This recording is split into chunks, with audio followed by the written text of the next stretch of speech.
Peace be still. This is Tosha, and you are tuning into the Supernova Tosha Show podcast, the show that addresses social issues and how it affects our community. And today we are going to be discussing vehicle and auto parts theft. So the reason why I'm discussing this and I wanted to talk about it is because it has become a nuisance. First of all, I'm, in the market of buying a vehicle. And so I wanted to see, what are the most comfortable, the most reliable. And then I happened to come across a video where I saw, this gentleman, he was recording and a car just kind of like came in between him. And there were some little kids. They were literally children just hanging out the window. And I was like, where are the parents? Where are the seatbelts? What's going on? And then I hear him say something about the Kia Boys are in action or something to the effect about Kia Boys. And I'm like, what is a Kia Boy? So of course, I go and I, investigate and I'm Googling and I'm searching and, I find out what Kia Boys are. And it is no, not good. It's not a boy band. It's not a group, the singing group. No. It's not a K-pop group. It's nothing like that.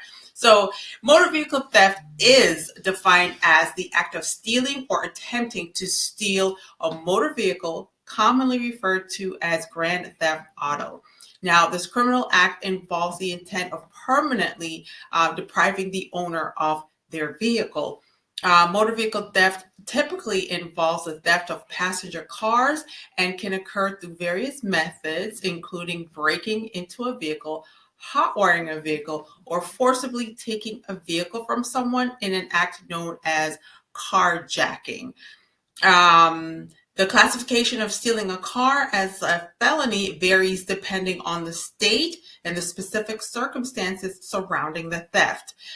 Some states have dedicated statutes, such as vehicle theft, that outline the charges and penalties associated with stealing a car. For example, in the states of Alaska, California, and Georgia, they have laws that specifically address the vehicle theft in addition to their general theft laws. Now, I just wanted I'm going to show this video so that you can get, what it is when someone steals a vehicle. What is vehicle theft? So this video kind of goes more into explaining what it's about. So let's go ahead and roll that first video. Right now, a viral social media trend is to blame for skyrocketing thefts of certain vehicles. It's happening across the country, including here in South Florida. And Local 10 crime specialist Bridget Matter shows us the cars being targeted and how to protect yourself. It's a social media stunt with very real consequences. Armed with a USB cord or screwdriver, thieves are stealing certain Kia and Hyundai models. It's so easy, a kid can do it. You can break into this car faster than you could break into a 70s model, Chevy. Like I said, 5 minutes, all it takes is to access it. The challenge is burdening police agencies nationwide, including here in South Florida. It's very frustrating because it's a TikTok challenge. Sergeant Patrick O'Brien, a detective with Fort Lauderdale Police, says between November and December of 2023, the agency worked around 60 thefts or attempted thefts involving Kias and Hyundais. After 2010 and 22 models, there was a factory flaw in the ignition system. Since 2011, as many as 9 million vehicles are lacking basic auto theft prevention technology. Turnkey models made between 2015 and 2019 are most attractive to crooks looking for a fast getaway. Fort Lauderdale PD gave us several surveillance videos of theft cases, including this one, where you see someone crawl through the back window before he's using a flashlight to try and steal the car. John Pereira, a manager at Hallandale Complete Auto, showed us this Hyundai Elantra that was burglarized. They're coming in with a screwdriver. They're breaking the bottom column off, popping the plastic plate off with the lock, starting it with a screwdriver or pliers and driving them away. Police say the cars are primarily used to joyride or commit other crimes, and since 2020, certain Kias and Hyundais have seen an increase of theft by more than 1,000%. Hallandale Complete Auto says they see several Hyundais and Kias either stolen or broken into on a weekly basis. And for this shop, this particular model seems to be the most popular, the Hyundai Elantra. And this was a $3,000 repair. The effect it has on families is frustrating for police. Many are left without a way to get around. I've watched body camera footage of mothers crying because they couldn't pick their kids up from school because somebody stole their car. There's nothing you can really do to prevent this. I mean, an aftermarket alarm might, but, you know, depending on what they're doing, really, it's a mechanical issue. The theft skyrocketed to the point the auto companies were faced with a class action lawsuit. It was a $200 million settlement. Some auto insurance companies have refused to cover some Hyundai and Kia models. Kia and Hyundai released free software updates while distributing wheel locks and steering wheel clubs. Since their rollout, the department has seen a dip in thefts, but continue to work a large amount of attempts. Bridget Matter, Local 10 News. Check this. Okay, so seeing that video, you can just realize it's a TikTok challenge. So I don't know since when, you know, committing crimes were now challenges, but you know what? It is what it is. That's all I can say about that. It is what it is. There just ought to be laws. And so it's disheartening because it's kids that are doing this. They are, you know, amongst 11 years old, 12, 13, just very young kids that are doing this. And it's just quite disheartening to know that this is what's happening. So anyways, in Alaska, a vehicle theft is automatically classified as a Class C felony. And other states may address auto theft charges under their general theft status. In Texas, the severity of the offense is often determined by the value of the stolen vehicle.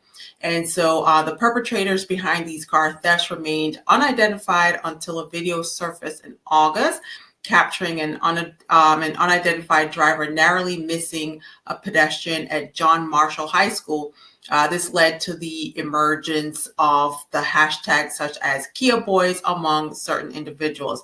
Now, there is a documentary that's uploaded on YouTube that was in May of 2022, and it does shed light on the activity of the Kia Boys, featuring a stolen red 2021 Hyundai Elantra from Hertz. Subsequent police investigations identified the driver as a 17-year-old Markel Hughes. So yeah, these are very young individuals that are participating in this activity.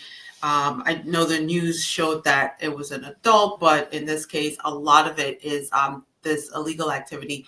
It's a TikTok challenge normally done by kids, and this is what's happening. So Hyundai and Kia cars have been the most stolen cars in the United States in recent years due to the combination of factors, which includes a new social media trend, and also there are security flaws in older models. Now, in 2021, a challenge on TikTok and other social media platforms revealed that some Hyundais and Kia models from 2011, so listen to the dates, from 2011 to 2021, could be stolen by opening the steering column and then inserting a USB cable in order to start the car. And so there are videos that are created by the Kia Boys showing how these cars could be stolen in as little as 30 seconds with very little effort, as you can see. So some of the older Hyundai and Kia models lack key fobs with embedded chips and electronic immobilizers, which rely on a computer chip in the car. And there's another in the key to verify the key's authenticity. So, you know, car theft in the United States surged to record high in 2023. The Chevrolet Silverado 1500 and also the Honda Accord, the Honda Civic, and the Ford F1 series pickup were also included on the list. I've owned an F-150 before, Lariat. It's a nice ride. So, according to the National Insurance Crime Bureau, which is the NICB, Hyundais and Kias were the most frequently stolen vehicles in 2023. Now, if you own a Kia Soul, a Kia Forte, and a Kia Sportage, be very careful, as these models made 6 of the top spots on the NICB list. All I can say is make sure that you park your vehicles in well-lit areas.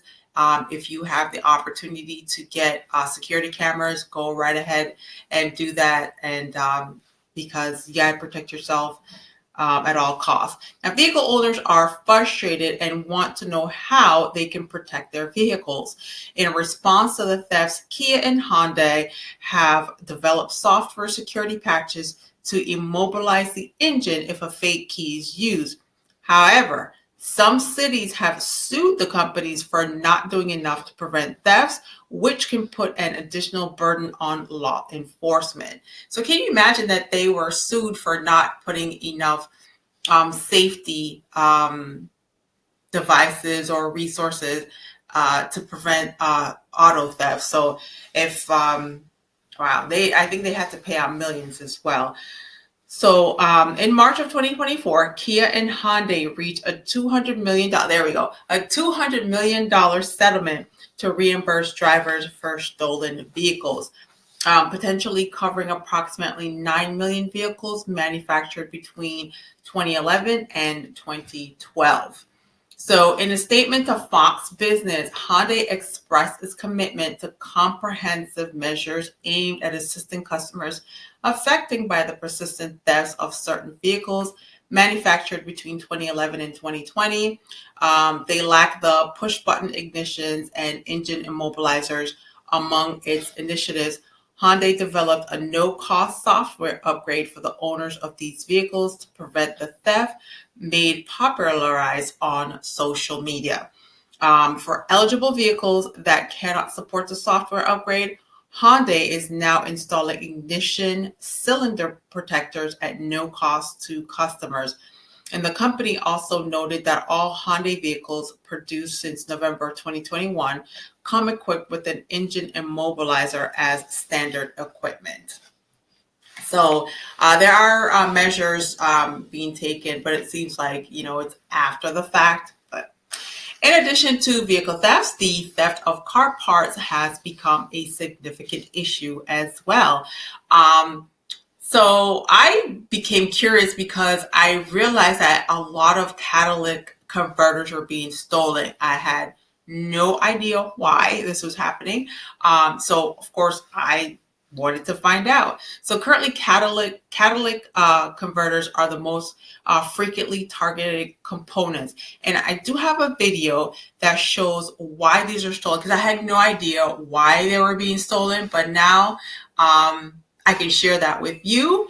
And I'm going to go ahead and show you a video of why these are just so valuable. IX5 original report. Catalytic converter thefts have long been a problem here in the Bay Area, but now they've hit an epidemic high. If you haven't been hit personally, most likely friends or a neighbor has. So what is going on? Why are these worth so much money? The KPIX5's Kenny Choi discovered it's a vicious cycle of short supply and huge demand. Kenny? Ken, for a street-level criminal, this is very lucrative. A thief can get several $100s for one of these, a catalytic converter. This is what a car sounds like without one. We've learned that there are big players involved who are raking in a lot of cash. All of a sudden, I heard this loud It's a sound you don't want to hear. and I was all, oh my gosh, what is that? But sadly, it's become all too recognizable. I said, I bet they stole my catalytic converter. That's where it was, Catalytic converters. and that's where it's going to go. The smog-reducing devices connected to the tailpipe under your car are a prime target for thieves these days. Under cover of the night, they slither under cars armed with a flashlight and a battery-powered saw, slice the prize converters off, and dash away. 2 minutes, They're really proficient at it. They're like NASCAR. They pull up. There's a jack guy. There's a saw guy.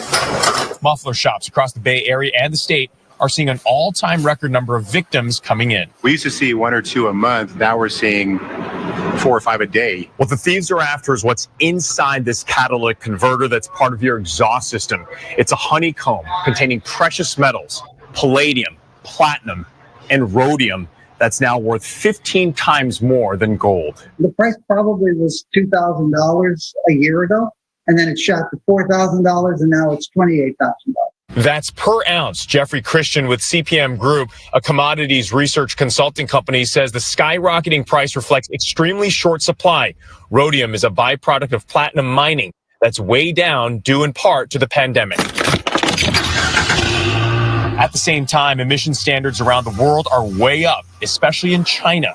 So demand is higher than ever. Get out of here, go. It's the perfect storm for cat converter thieves who have become so brazen, they'll even strike during the day. It was my grandma's Prius. Grabbed my clothes and just ran out trying to scare them off. Police have made some high-profile arrests. The biggest last summer in Elk Grove near Sacramento netted more than 1,700 cat converters and $300,000 in cash. That was kind of like hitting the lottery for us. Sacramento County Sheriff's Detective Tom McHugh led the multi-agency task force on the case. He says the street-level thief will sell a catalytic converter for, on average, $200 to a middleman. The middleman waits until he has about 10 to 20 devices. Then he takes his cut and sells his load to the fencing operation. From there, investigators say the converters go to underground decanters who cut the canisters open and take out honeycombs full of precious metals inside.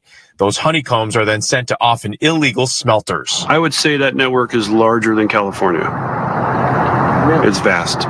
Once distilled, the precious metals are untraceable and are sold to manufacturers around the world to make new catalytic converters to replace the stolen ones. It's a vicious cycle that is causing lots of people lots of pain, especially if you don't have insurance to cover the loss. And that's where it really hurts, because who has $2,000 lying around? But catching the bad guys isn't easy, because even though selling the converters without proper paperwork is illegal, possessing them is not. And we'd like to see it illegal to possess them unless you have paperwork.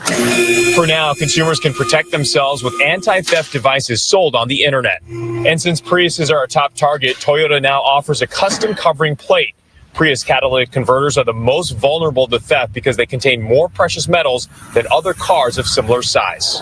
But investigators like Tom McHugh believe it's the manufacturers who should ultimately be stepping up to the plate by incorporating anti-theft designs right from the start on the assembly line.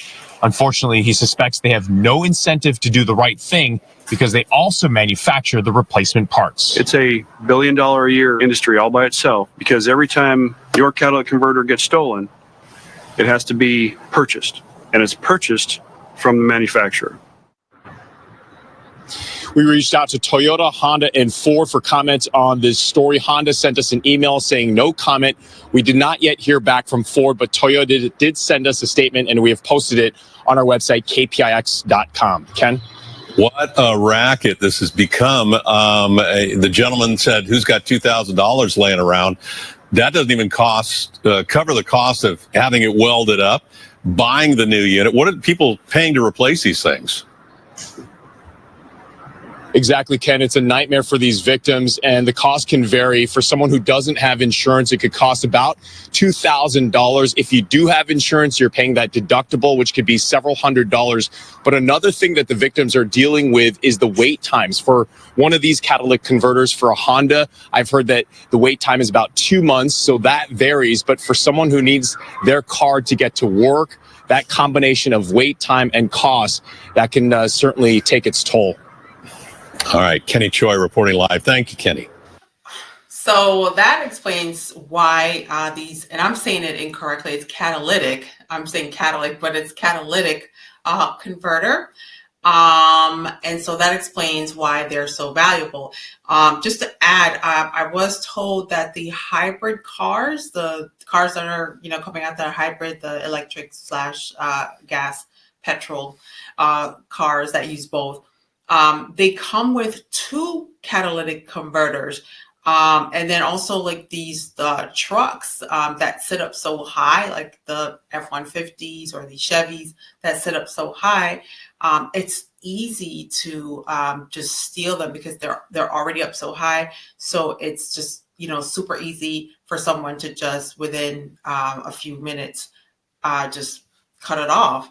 So yeah, you know, I recently had visited a mechanic shop. It was like maybe 2023, I think. I visited a mechanic shop, and I just remember the guy is like telling me several different diagnoses, and I'm like, did you even put it to a machine? Did you connect it? Did you, you know, I'll pay extra if you just connect it to a machine or do something so we can get a definitive diagnosis.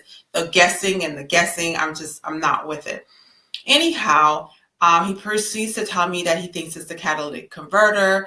I'm not a car expert. I know nothing about cars at all, but just from what was happening, I highly doubted that it was. I conferred with a few friends that kind of knew a little bit. They kind of tinker with their cars.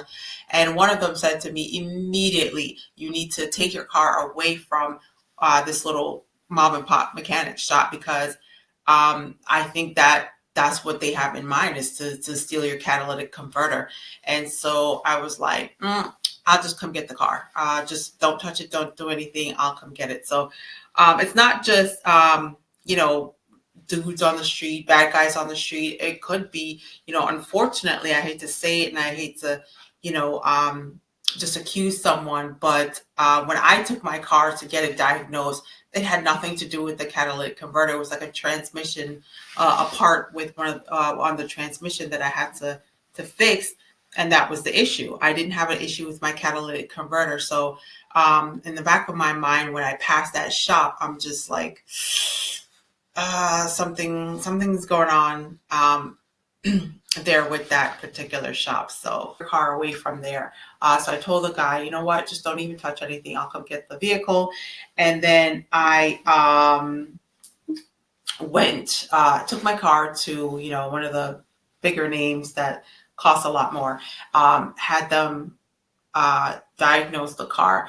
But it turned out that it wasn't even a catalytic converter issue. It's something to do with the transmission. It was a part on the transmission.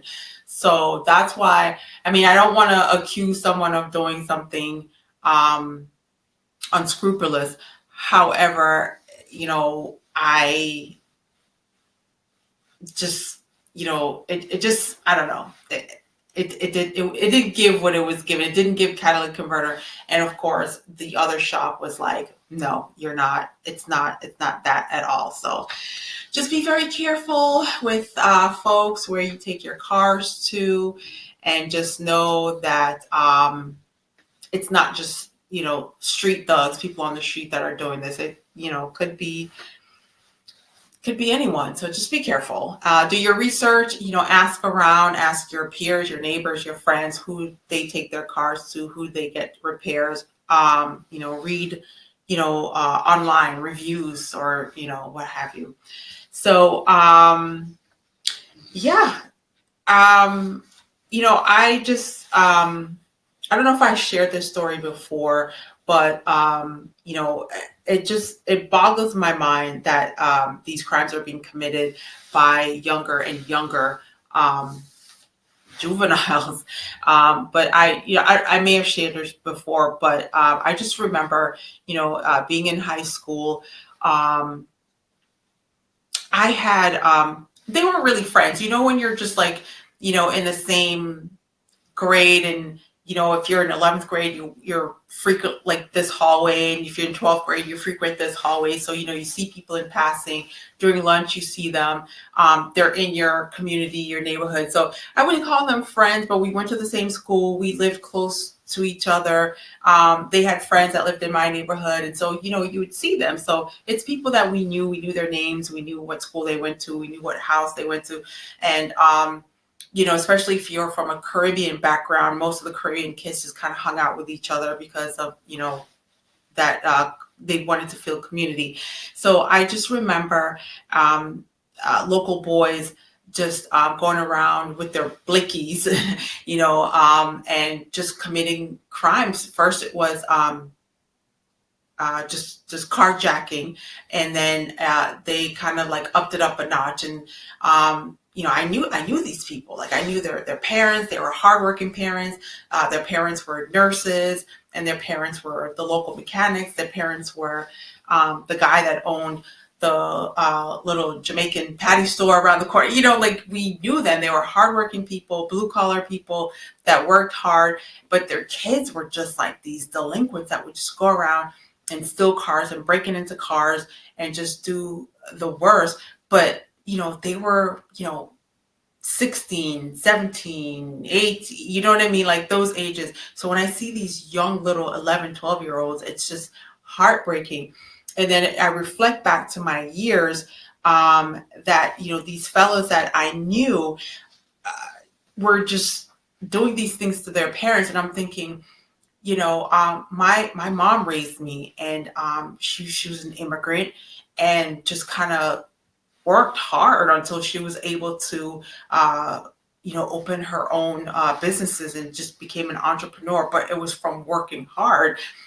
And I could not imagine just disappointing her so much by getting myself caught up in illegal activities such as this, and then hurting other people. Because these people that we knew and went to school with, they would step it up from just carjacking to now they were. I know about one event where someone actually was shot. Thank goodness the owner of the vehicle, he didn't die, but his life changed forever because he became paralyzed, lost his job, he couldn't work, and he was paralyzed. And thank goodness that his life was spared. But I can just imagine the pain that his family went through. And so those two guys, they went to prison for many, many years. And, they were young. So they were like 17, 18, I think, or 18, 19 around that time. So when they finally were released, they were still young enough to turn their lives around. One of them actually did, because I saw the family many, many years later. And the other one just, continued to commit crimes and then ended back going into prison. But as I said, I didn't like hang around them. You just kind of knew them. You ran into them at the local house parties, because back then we had house parties, and just, their parents, just hardworking people trying to pay bills and provide for their families. And you think, what would make their children go so astray? And I always said, I put myself in their shoe now, being a parent, how heartbreaking that must be. And so, I think time has gone by. I don't know. Some of them I heard were deported back to either Haiti or Jamaica or, wherever they came from. Some of them ended up just in prison for very long times. And I don't really understand what would even, I understand poverty and, it can drive you to a life of crime. But when you're so young and, you come from a working family and you see your moms and your pops working hard and doing their best, I just couldn't imagine breaking my parents' heart and doing something like that. So, so now I see these little kids, 11, 12 years old. It's just, it's heartbreaking. I firmly believe that what you put out in the universe is what you will receive in return. So if someone is immoral, unscrupulous, undisciplined, and unethical, they will attract and receive similar people and similar events in their lives. So that's enough for me rambling on and on and on to my loyal family. The Supernova Tosha Show podcast can be heard on the following apps, such as Spotify, Pandora, and TuneIn, even iHeartRadio. So the goal for me is to be on the top 10 best podcasts to listen to list. So please go ahead and share, subscribe to my YouTube channel, and spread the word. I'm so grateful for the time. Thank you so much for being attentive, and I appreciate your presence. I want you to be careful, be safe, and walk good. Peace, be still.